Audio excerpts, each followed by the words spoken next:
So somebody asked me a question, why does it hurt when you break up? And I said, that's a complicated question, but I'm going to answer it. The reason why it hurts when you break up is because it's not because the relationship is over. It's because you're mourning the loss of the things that you have sacrificed, the belief in that person, the time you sacrifice. Some of you even sacrifice labor. You help the person build a business.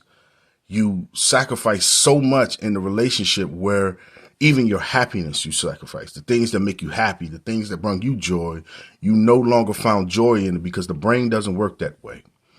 The brain is a mission-oriented brain system. It needs a mission, right? And when you make a person your mission, it commits itself to making that person happy. Joe, you talking crazy. You got to give me some examples. Cool. I'll give you two. Had a good friend of mine, right? He used to love fishing. I mean, he loved fishing. He wanted to be a bass fisherman. He is now. But he met this young lady. And the young lady felt a certain way about him going out every weekend fishing. But he was like, I got to practice because I want to get in this tournament. I got to practice. I got to do it. Whatever they got to do. So he stopped because it caused a friction within his relationships. Her insecurities challenged his happiness. So he was like, all right, forget it. So he didn't go. So he started gaining weight. He just didn't feel happy anymore. No joy came, right? And you see those guys, you see the husbands who just carry the purses. They just gave up everything, right? And the wife is, hey, and that guy, you see him. He was that guy. So then when she left, and he gave up everything, his happiness and everything else, he said, Joe, I don't have anything. I'm just going to be single, live my life, because he was afraid of that feeling that he feels. He wasn't mourning the relationship. He was mourning the loss of the things that he sacrificed, right? So he did, like I said, he did like what everybody does. He's, hey man, I'm just going to be single, because he didn't want to have that feeling anymore. He was exhausted because he was depleted from giving up so much of his happiness to making this person happy. That's how the brain works. So I said, hey man, why don't you do this? This weekend, go out on that boat, and throw that fishing rod in there. If you don't catch none, that's cool, but just go and do nothing. He said, oh, Joe, it's over. I haven't done it in 5 years and whatever. I got to rent a boat because I sold the boat and everything. I got to grow up. I said, yeah, you sounded like her. And he said, no, she was right. She was right. I said, man, it brought you happiness. I said, just try. I even pay for the boat rental. He was like, no, I got it. So he did it.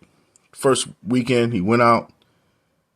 And next thing you know, he was like, I don't like it, because his brain was still in mission to make her happy, because the last thing he knew was that she didn't like him going fishing. So then I said, commit to at least a month and a half of just going out every weekend. If you go out there for 15 minutes, then come back, it's cool. So around the third time, he said he was on the boat and he just bust out crying, because the brain finally remembered that this is what makes me happy. This is the joy that I feel. And it was overwhelmed because it was saying, I am back.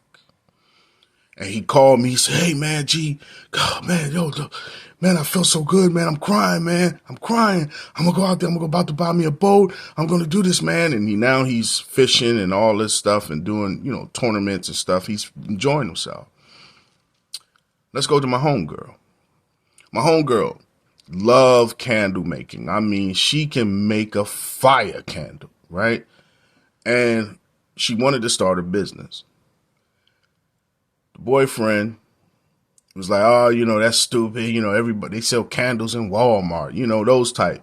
Because you have to watch those types of people who see something that makes you happy and they always challenge it. I don't trust those type of people. I get rid of them very quickly because I know what they're doing. It's a control thing, right? So she was like, well, you know, it brings me happiness and whatever. She said, you got candles all over. He was like, but I would try new scents and everything else and new techniques and whatever. So she quit. Gained a lot of weight, was unhappy, always trying to make him happy and everything else. And he gained the power in the relationship. So then all of a sudden she's depleted. She don't have no more. She's not doing it with the zest that she had, because that's the key right there. I want you to be unhappy with a smile, right? And so she couldn't do it because she had no more, you know? So then he leaves. So then she calls, she says, Joe, you know, I'm heartbroken. I said, no, you just mourn the things you lost. Tell you what, make 5 candles. I buy them. Top price.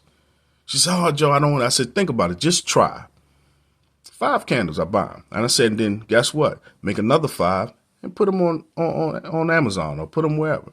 They sell out. She said, oh my gosh, Joe, somebody bought my candles. I don't know what to do. Oh, she's freaking out. She's screaming because then she started crying. Because why? Because the brain remembered, this makes me happy. You see? So she now sells out her candles all over the world, and she's doing whatever she's doing, and she's enjoying herself. Why? Because the brain understands that the mission is you, yourself. Put thyself first. No relationship is worth you sacrificing the things that you enjoy, whether you like video games, whether you like whatever. I don't know what you like. But whatever it is, if it brings you happiness and it's not hurting anyone, no one should interfere with that, right? And the person who loves you would never ask you to sacrifice that. I'm a firm believer in putting yourself first. I'm a firm believer in putting yourself before others, even your children, you know, if they're kids and babies, you know what I mean. But you should never sacrifice who you are. And a lot of times your breakup is happening because you're mourning the loss of the things that you have sacrificed, the time, the energy, the betterment of the relationship and everything else. And all you simply have to do is pick those things back up. You don't have to banish yourself to the room of darkness and all this other stuff. All you have to do is realize that the moment that I feel as though I'm putting you before me, I must change. You see? Because if I told you this, what if I told you this? You get in a relationship with someone and you put in 10% and 90% of the time you put in yourself. But 10% you put in there, you put into them. And they don't know that they're getting 10%. But you're spending time on yourself. You're working out. You're eating right. You are doing the things that the betterment for you. And then the person says, you know, I don't feel like this relationship works. Okay, take care. You know why you feel that way? Because you didn't lose anything. Why do you think people who do the I don't want any relationship thing never hurt? Because they never gave up anything. They never gave up anything. I don't want no relationship. I ain't looking for nothing serious. And then they do that type of situationship or whatever y'all call it, right? And they never hurt because they never gave up anything. Well, you could do that in a committed relationship with the right person. If they focus on themselves and you focus on yourself, you know, you got a good relationship, right? So I hope that helps. Remember to put yourself first. Shout out to all the upcoming students in Self-Improvement University. I look forward to seeing you next week. Take care.